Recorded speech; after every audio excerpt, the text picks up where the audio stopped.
Hello and welcome to day two of the 5-day heart healing series. Day two is all about healing the father wound. All right. So, again, you know the disclaimer and the gentle reminder why this work is important, why this work is sacred, why this work is courageous. All right. So this work, of course, holds memories, traumas, betrayal, all those quote unquote not feeling good emotions. We are taking those emotions and we are turning them into things like kindness, love, freedom, relaxation, wealth creation. So that is the journey that we are going through. Day two is all about healing the father wound. All right, so the father wound is the energetic imprint from which our sense of worth, direction, and inner stability first emerged from. Before we had language for selfhood, we learned about protection through his presence, value through his attention, and identity through his reflection or the absence of it. So, the father wound is the disconnection from the inner masculine because it represents the first rupture in our relationship to protection, direction, and healthy structure. And these are all qualities traditionally associated with the masculine principle.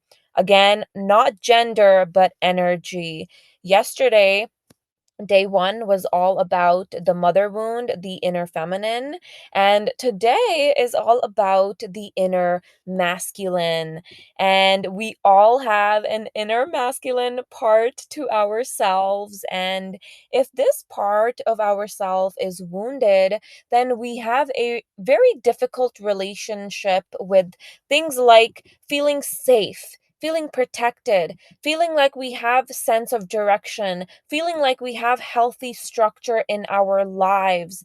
So, if that connection was interrupted either through absence, control, unpredictability, or emotional distance, our nervous system learned to protect itself through self reliance, withdrawal, or hyper independence. So essentially, we unconsciously internalize the message that the masculine is not trustworthy. We then disconnect from the parts of us that lead, speak up, take initiative, or hold healthy structure. And these are the traits that are rooted in the inner masculine. Okay, so again, this is very, very important because if you are a business owner, if you are a creative, if you are an artist and you're creating, and there's parts of you that are scared to actually show up and share this stuff or to take lead, to take initiative, to be okay with maintaining structure, showing up and doing what needs to be done. If that part feels difficult, then this is why, my friend, yoga is a tool that can help us balance energetically this inner masculine. So, this work is really, really beautiful. Healing the father wound is not about blaming our fathers. Okay, that's really important. It's not about blaming our father because if we are stuck in blaming energy, then we are holding ourselves back from receiving all the goodness that is on the other side of forgiveness, of love, of choosing a different story for yourself. It's about untangling the ways our body adapted in the absence of guidance, stability, and safe protection. So, the inner masculine is about direction rather than drift, protection rather than control, presence rather than pressure. When the father wound forms, the nervous system learns that structure equals danger or that guidance comes with conditions. So we adapt. We adapt by being avoidant. We adapt by having a distrust in authority. We fear leadership and we become disciplined in a very rigid way. And we, become someone who we're forcing, we're not allowing the inner feminine to guide us in a way that the masculine needs. So, in doing so, we disconnect from the healthy inner masculine, the part of us that brings stability, direction, and grounded self trust. And the inner feminine can help a lot in providing things like self trust, being more grounded, having a clear sense of direction, feeling stable. And if there's a disconnection, that keeps us fragmented when what we truly seek is inner integrity. Very important. I love this word, integrity. All right. How you show up for your own self is how you are going to show up for others in your life. And again, yoga is a tool that we can very easily incorporate into our life that allows us to keep these things balanced and good for us. So when we tend to that wound, the body no longer has to brace itself for disappointment or danger. It can finally begin to trust, to take up space, and to lead from a grounded place again. So, in essence, we heal the self by teaching the nervous system that support, structure, and protection no longer comes with a cost. Now, very important question to ask. Why do we need to heal the father wound to heal the heart?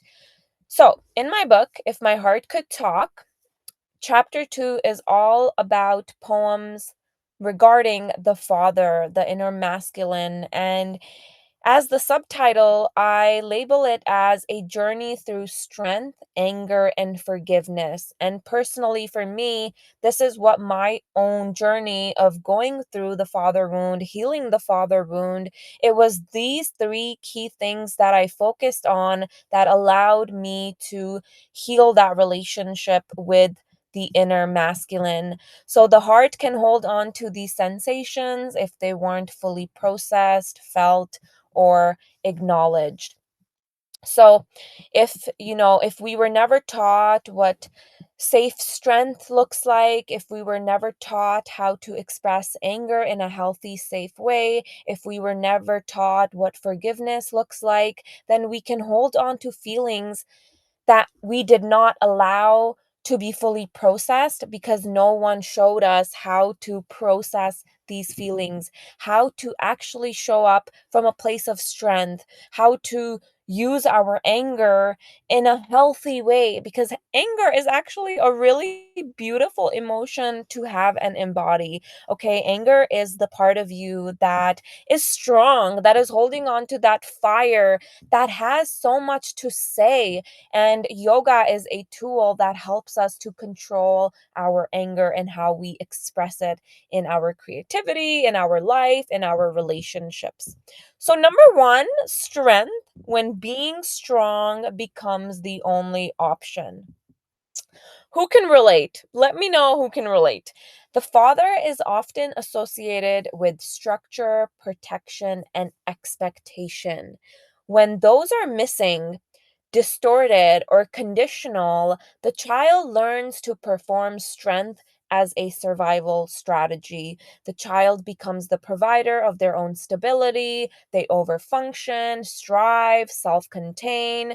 Now, this strength is very impressive, okay? This strength is very impressive, but often lonely.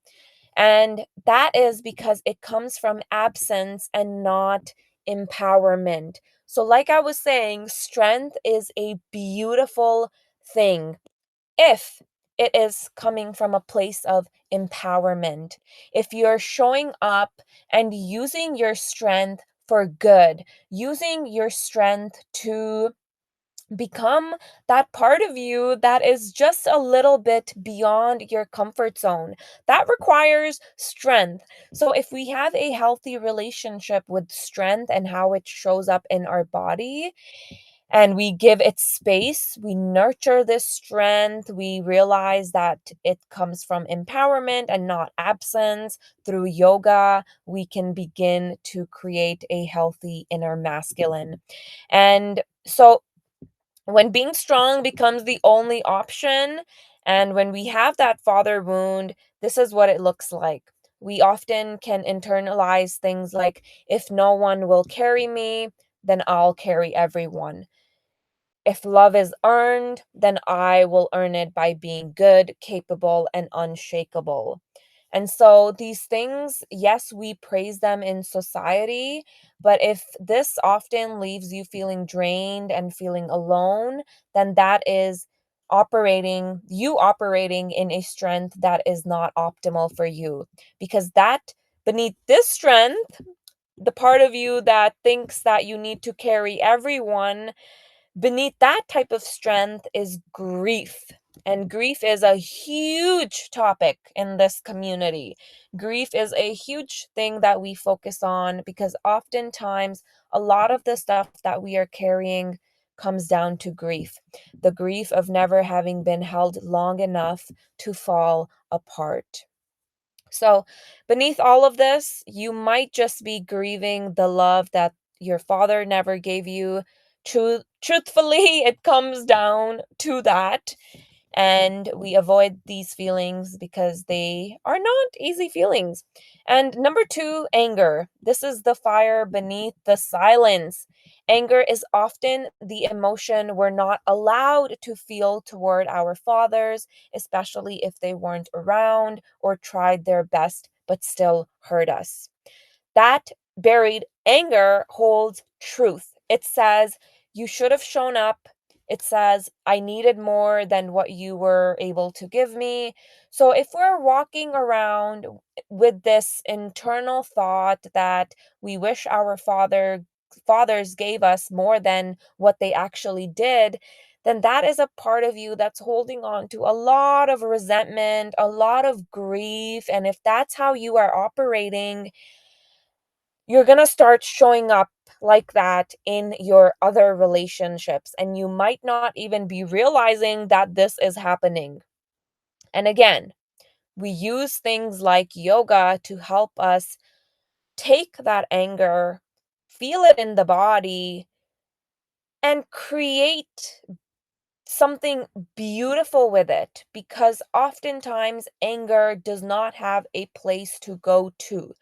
So there's just a lot of anger that might be hidden within the muscles, within the bones. The bones carry so much wisdom and truth.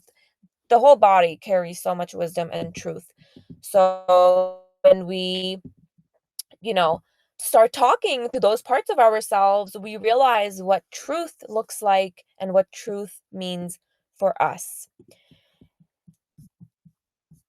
When honored, not suppressed, anger becomes a tool for healing.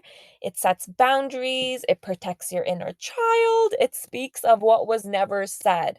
This is what I mean. When you have healthy anger, you actually use that healthy anger to set boundaries, to protect your inner child, to say the things that were never said. And that also requires strength. All right, number three is forgiveness, letting go of what still hurts you. So, forgiveness isn't forgetting. It's not saying that what happened was okay. It's rather choosing to stop carrying the pain forward. We don't always forgive for others, for someone out there. We forgive so that we can move on. Letting go means we stop trying to prove our worth. We stop hoping someone will come back and fix it. We become the version of love and safety we never got. All right, my friend, thank you for joining me for the 5 day heart healing series. This was day two, healing the father wound. And as always, there will be a guided meditation attached with this session that you can find. I will have it somewhere either in the school community or with you as an audio file. All right, I love you so much. Bye.